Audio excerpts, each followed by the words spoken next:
Primero que todo, este es un proyecto del cual nosotros nos hemos abanderado y hemos encontrado en este proyecto mucho apoyo,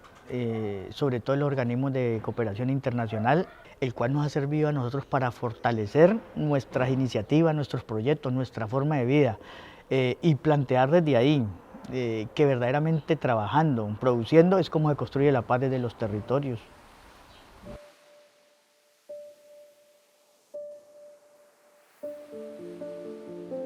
Uno de los puntos que priorizó el acuerdo fue el de reforma rural integral. Es uno de los puntos que encierra parte del contexto histórico del conflicto y el tema ambiental va muy ligado a la reforma rural integral,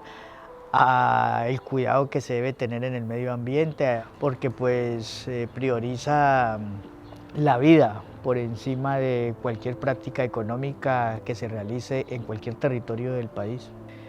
Cuando se habla de la protección al medio ambiente estamos hablando de que hay que cambiar las formas de producir, hay que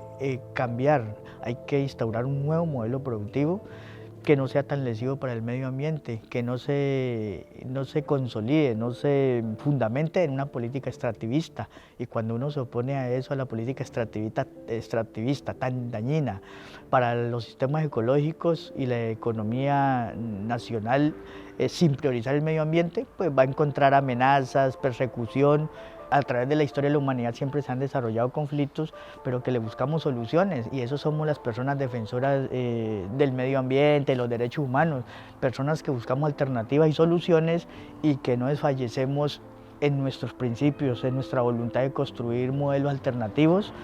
frente a los modelos económicos que nos han impuesto durante muchos siglos.